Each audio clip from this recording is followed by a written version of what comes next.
Good day, sir. The story that I will be reading right now is about The Little People, which is written by Maria Aleah G. Taboclaon.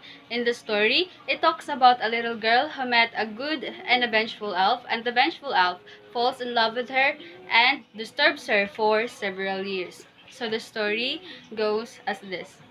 The Little People by Maria Aleah G. Taboclaon. The elves came to stay with us when I was 9. They were noisy creatures, and we would hear them stomping on an old crib on the ceiling. We heard them from morning till night. They kept us awake at night. One night, when it was particularly unbearable, Papa mustered enough courage and called out. "Excuse me," he said. "Our family would like to sleep, please. Resume your banging tomorrow." Of course, we had tried restraining him, for we didn't know how the elves would react to such audacity. We got the shock of our lives when silence suddenly filled the house. No more banging, no more stomping from the elves. Papa turned to us smugly, sheepishly. We turned in for the night, thankful for the respite. When dawn came, the smug look on Papa's face the night before turned into anger, for shortly before 6. The banging started again, and louder this time. We got up and tried speaking to the elves, but got no response.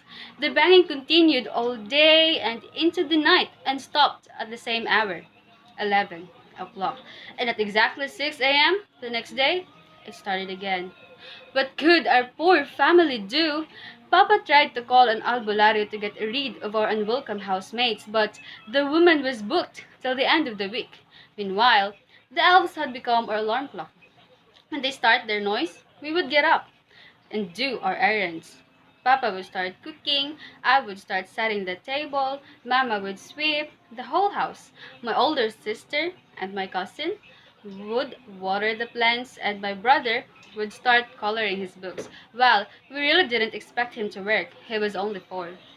After a week, we got the hold of the albulario. She spent the night in our house, and by morning, she told us to never bother her again. The elves had already made themselves a part of her life, she said. Prax, the leader of the elves, had spoken to her and had told her that his family had no plans of moving out. They liked things as they were. We eventually settled down to a comfortable coexistence with the elves. They woke us up at 6, they let us sleep at 11, and in return for the alarm service, we would leave food on the table. By morning, the food would be gone and the table cleaned. All in all, it was a very good relationship. After 3 weeks, the first week of May, I met Rax, the leader and oldest in the clan, and I met him literally by accident. I was climbing the mango tree in our yard when one of its branches broke. I fell and broke my ankle.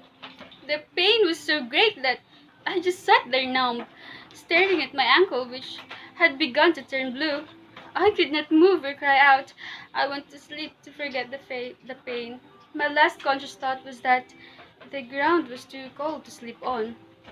I woke to a hand touching my foot.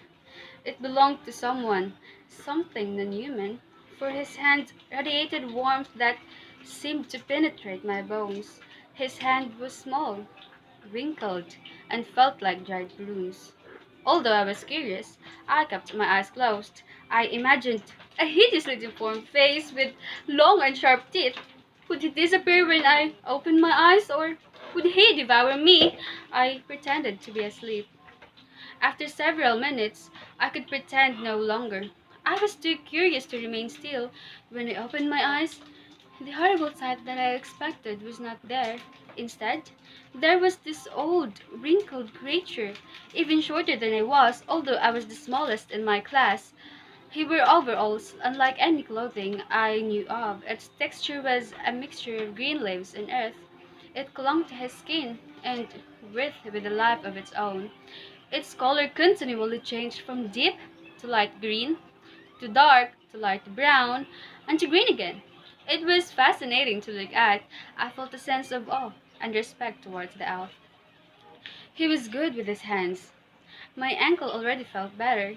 He was massaging it with an ointment that smelled nice. Before I could stop myself, I sniffed deeply, bringing the healing aroma of the ointment deep into my lungs. Detecting my movement, the elf turned to me and smiled kindly. Although I didn't see his mouth moving, I could hear him talking. "Don't be afraid," he said. His voice was so soothing that I had to fight my urge to snuggle and sleep in his arms. I shook my head slightly. What was I supposed to say? "Hello, Elf. How are you?" I could not. I didn't even know if I was supposed to call him that or just say Tabi or Apple. As if knowing what I was thinking, the elf smiled again. "You call our kind duendes or elves, no?" I nodded. "I actually don't mind if you call me an elf, but please call me Brax." Seeing my astonished look, Brax laughed. His laugh sounded like the whistling of wind through the trees and a bit like the breaking of the waves on the seashore.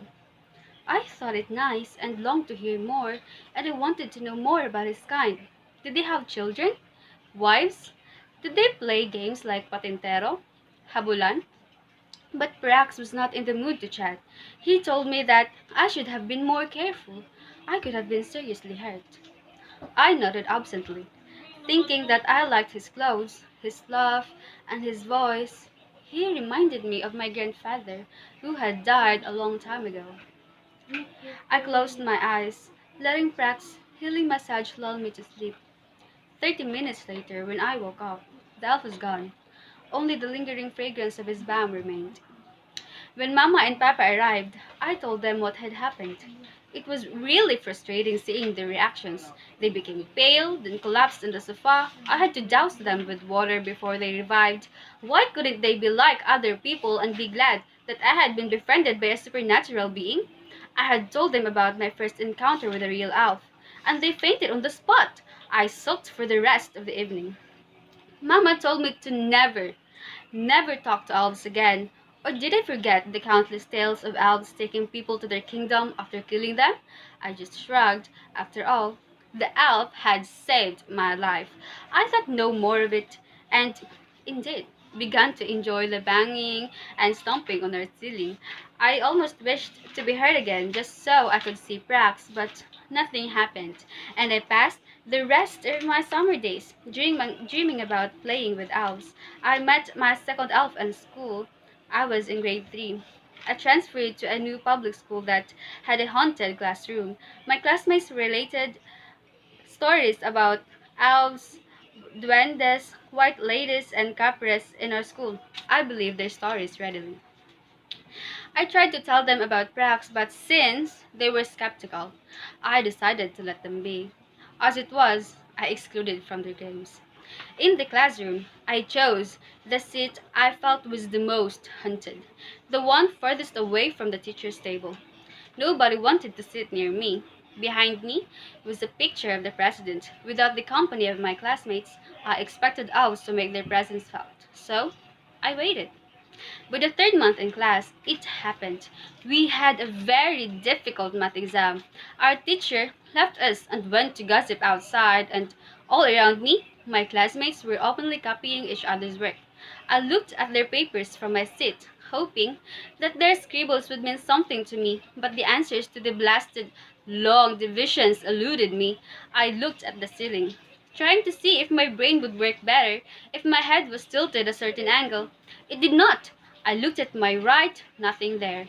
And finally, I looked down and saw this tiny little elf, smaller than Brax by as much as 6 inches, sitting on the bag in front of me, tap-tapping his foot impatiently. "What took you so long to notice? I've been here for hours," he said. What gall! Did he really think that his race would excuse his bad manners? I ignored him and frowned at my test paper. What was 3,996 divided by 6? Immediately, he apologized and told me that his name was Bat. He had seen me play outside and thought that I was beautiful, sensitive, and romantic. Did I want him to help me in my test? Me? Beautiful?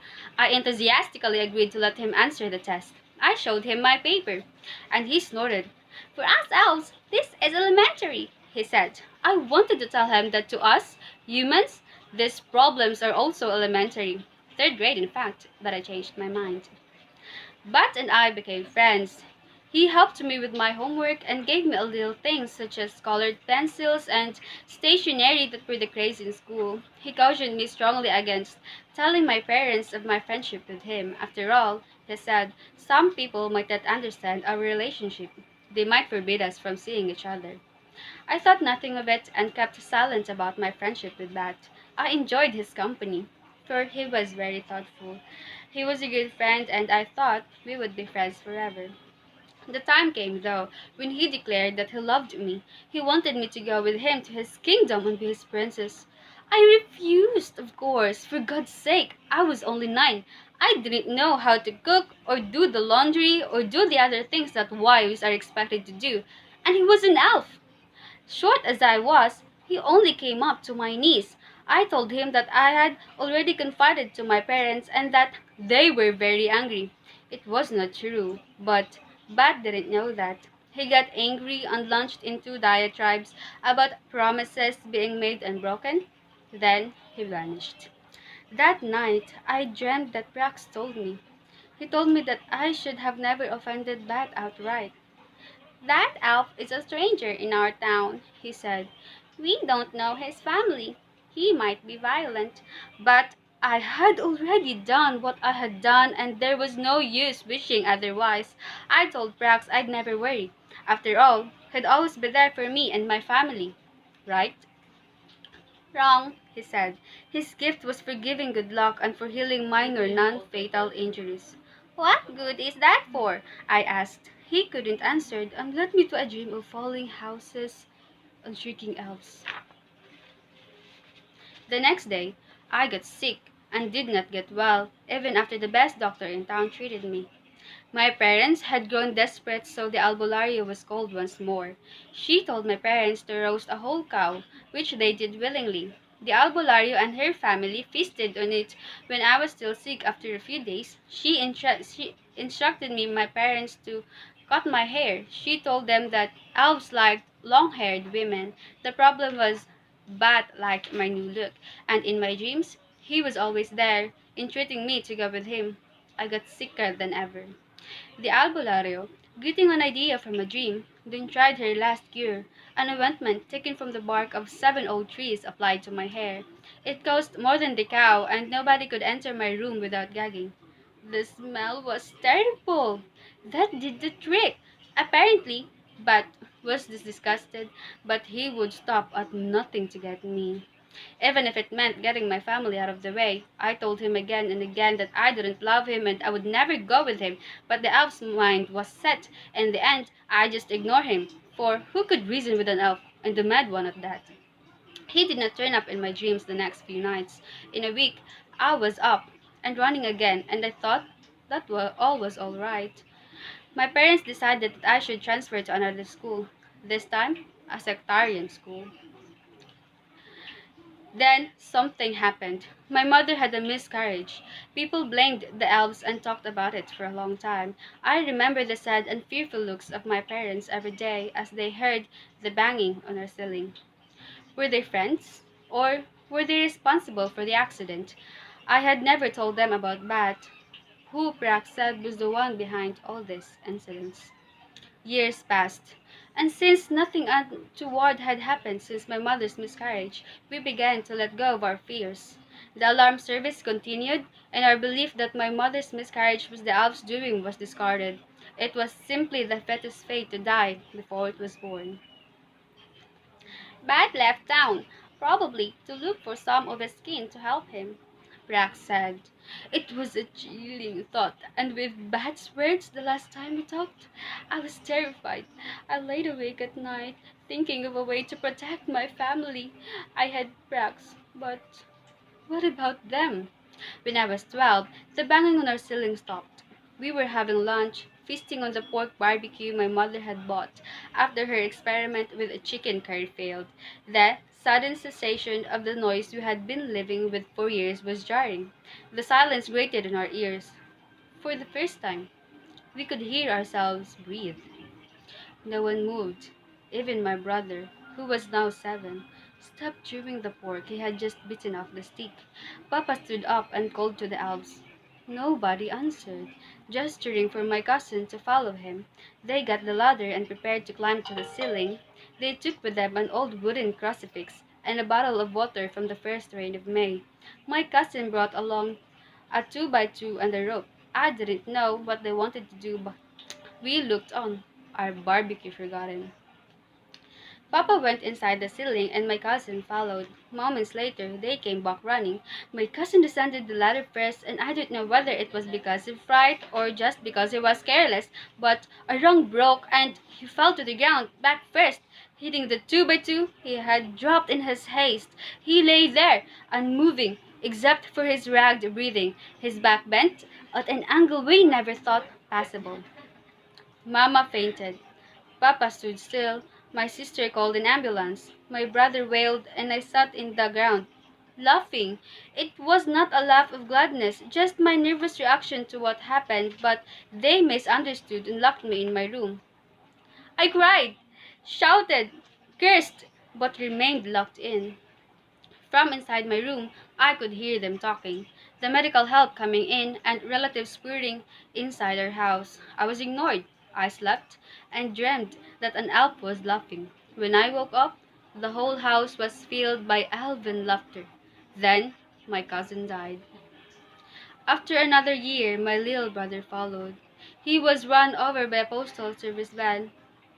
I can still hear the anguished wail of the driver as he asked for forgiveness. He claimed that a tiny crater had run in front of his van and he had swerved to avoid it. My brother was unfortunately playing by the roadside and the van ran straight into him.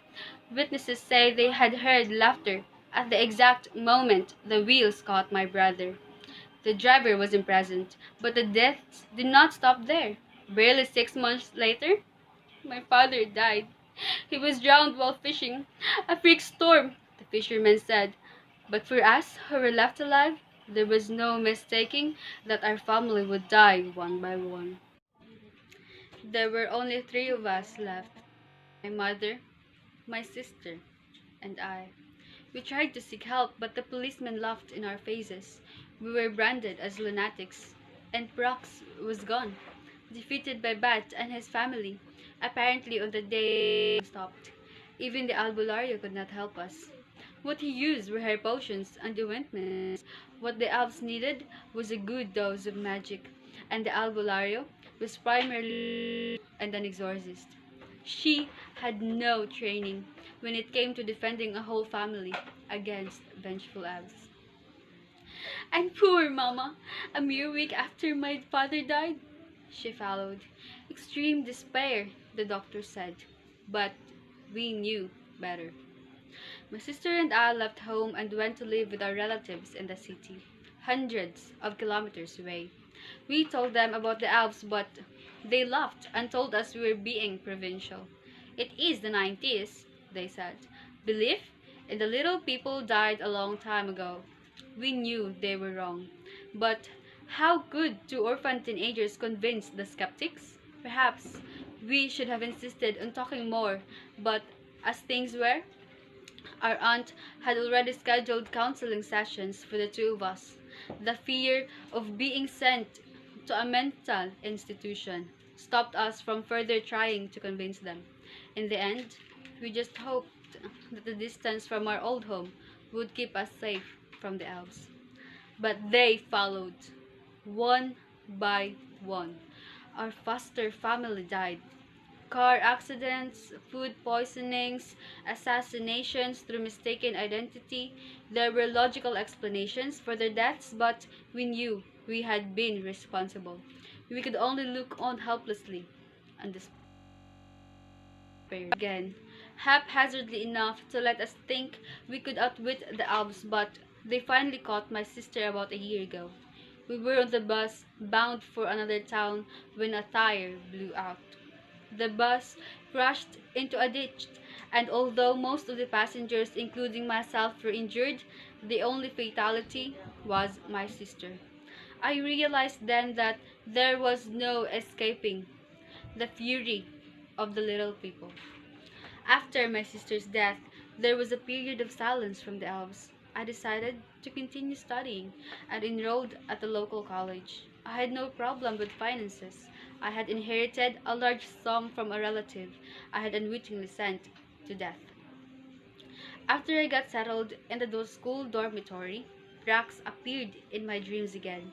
He told me about the chant that he had dug up in the enormous library of a human psychic he had befriended. It was a weapon against any creature, effective against those with malicious intentions, whether towards humans or other creatures. Brax thought it would be better if I could defeat Bat myself. After all, hadn't Bat done me great harm already? I agreed and prepared myself for the battle that would decide my fate. It was not long after my conversation with Brax that Bat tracked me down. It was a weekend and I had the room all to myself. I looked up from my notes and saw him much older. His once clear complexion now marred with dark, crisscrossing veins. Hate screamed from him, and he stooped and walked with great difficulty. I pitied him.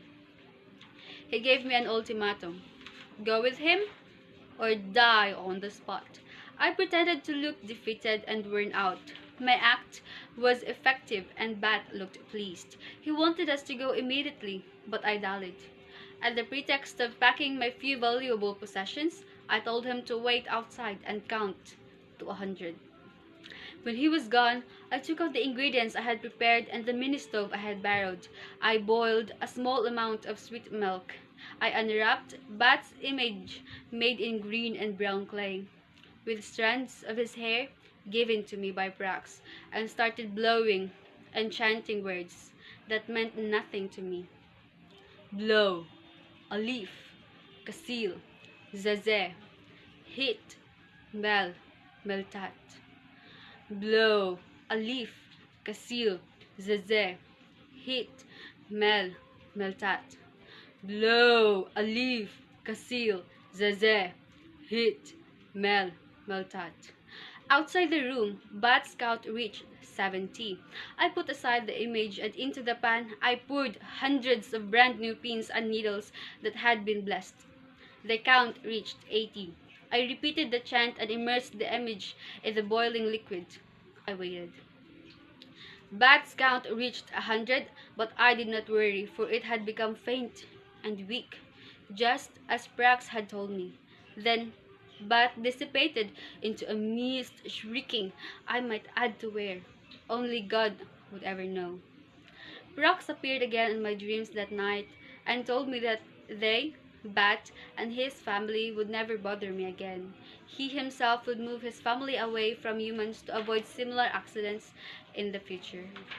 It was too bad he didn't discover the old book with the vanquishing spell earlier, for I could have saved my family.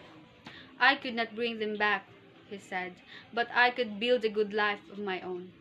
With the luck he bestowed on me, I would never be in need for material things the rest of my life. I kissed the old elf.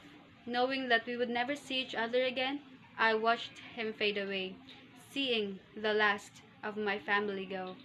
When I woke up, I went to my desk and studied math, remembering where it all began. So that is all about the story of the little people. Thank you so much.